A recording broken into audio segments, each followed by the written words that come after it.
What is up, Barclay family? It is Nathan. We're working on the Mr2, doing that sweet K24 A2 swap. And I've been getting a lot of questions about the transmission, what transmission I'm going to use. So, we have the K24 A2 in all of its glory with a turbo.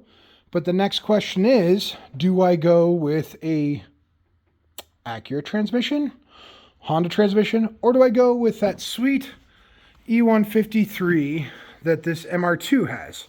So there's a company called Hux Racing. No, I'm not sponsored in any way, shape, or form by them, but they make a kit called the Cannibal. It allows you to utilize your E153 in all of its beefy glory to stick it in here with that sweet K24A2. So that's the question. I went back and forth. I talked to a bunch of you guys, what you guys recommend, what everybody's using. What I found was the vast majority of people go with the Acura transmission. So I started looking into that and what that looks like. What I often discovered is that it has shortcomings. Right off the gate, it has shortcomings.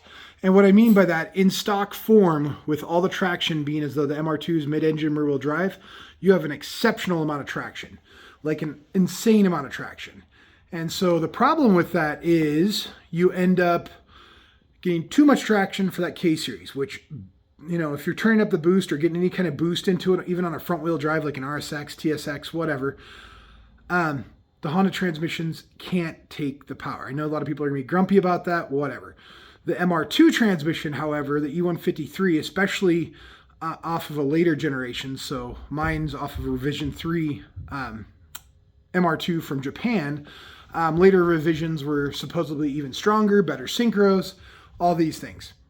Anyways, the point being is they've been proven to take well into the 800-900 horsepower, several cars running those at that power level.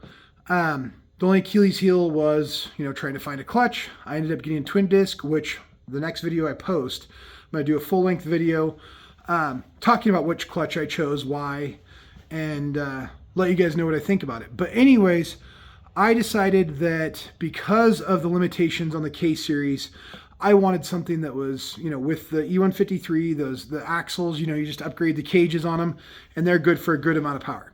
Now, there are, however, a lot of options for dog boxes and different upgraded K series. There's a ton of support with that, because I know all you guys are already coming at me with that. You're like, well, who runs a stock transmission anyways? Well, let's get into that.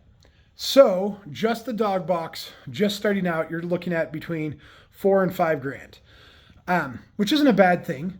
And a lot of them are rated between 700 and 800 horsepower. So I kind of weighed the math. Is it better to go with the $600 swap kit from Hux and just get the motor mounts and then run the transmission? But then I have to worry about things like speedo not working. And then I have to worry about, there's other complications that come along with it, including axles.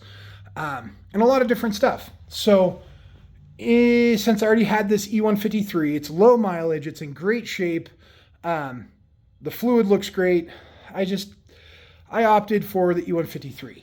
And also in the future, if I end up deciding to do in this here MR2 or something, if I end up going back to something like that, it's a great option to still have the Toyota transmission in there and the Toyota stuff. Because I am trying to source another chassis harness for this so that I'm not having to use my stock chassis harness to convert. And the benefit of that is, and we're doing a one-take video here. No messing around with editing today. We're just doing a one-take video, and here we are. Anyways, so yeah, we decided to do that Cannibal swap, which utilizes a adapter plate, puts that E153 on that sweet K24A2, and it's going to just be a plug-and-play solution for us. So that's what we're going to do. Another video that's coming up is I have weighed every ECU option. I've asked everybody I could possibly find. We have a lot of videos. If you're planning on doing a K swap, I approached this from a Toyota guy, not having been in the K series world at all in the last few years. And then the experience I do have was just like, EG motor swap, helping friends swap out their stock RSX. I've owned a few RSX Type S's, but I approached it very new to the MR2 swap type thing. And so when I approached this, it very raw. Let's just say that, very raw and unopinionated. So I tried to collect as much information as I possibly could and get as accurate information as far as what ECU, what transmission, and somebody might have different opinions on this stuff, but I'm gonna try to give you guys as much of my insight in this swap as possible, because for me, I weighed back and forth. Do I want a 2GR? Do I want to just build the 3S? Because I have a beautiful 3S.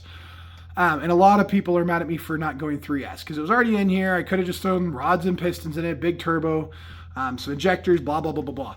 The issue and the reason why I went that direction was because I want the swappability of the k24. Once I get that platform in there, I'm going to be racing this, and we're going to continue to push the envelope more and more and more. And the 3S, I just felt like, especially in my area, there's not enough machine shops. They're all booked out 6 months, 7 months in advance. There's no off-the-shelf options for it. So, hey, somebody's burning out in the parking lot in front of me. Yeah, so we gotta see what it is. We gotta see what it is. This is not an unusual occurrence.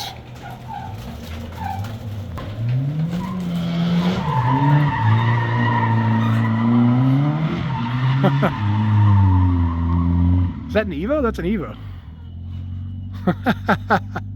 He's having fun. We can't plan that stuff better, right? Anyways,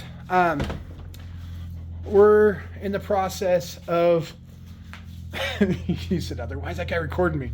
He said, call the cops. No, sir. It's all right. Not hurt anybody.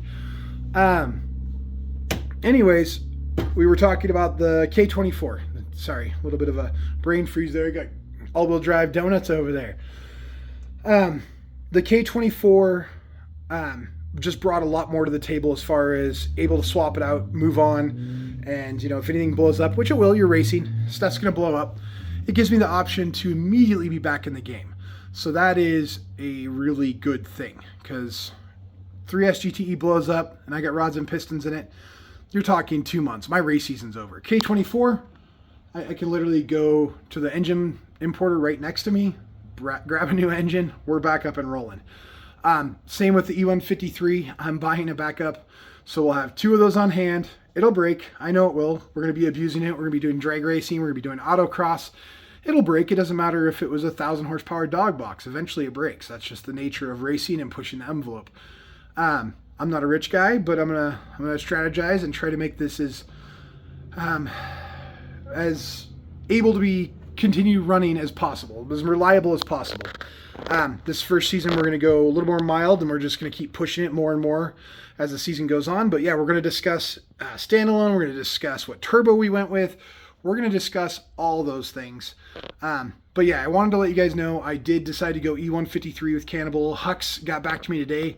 Eric let me know he's going to be shipping out the ECU today, and it's supposed to be here by Thursday. So if we get that by Thursday, hopefully we got the motor together and we start assembling the pieces, the manifold, get the turbo on there, all that stuff. But if you guys are into this MR2 K-swap thing, I've exhausted as much as I possibly could, and I'm trying to go for more of this year 500-600 horsepower, next year more. But anyways, all the support I've gotten from you guys, the emails and the Facebook and all that stuff, I really appreciate it. Hopefully this video helped you as far as E153 versus a K-series transmission. In my case, it just made sense to use the transmission that was already built up to that level, because dog boxes, they're not an off-the-shelf kind of thing, and you don't just, go pick one up. E153s, there's usually a few for sale in the marketplace around me, so it makes it a little bit more easy. Anyways, guys, I hope you guys enjoyed the video, and if you're in the NMR2 stuff or the Celica All-Track, like and subscribe, share the video, and check it out. We're going to be going to the raceways all over the Northwest, hopefully this summer.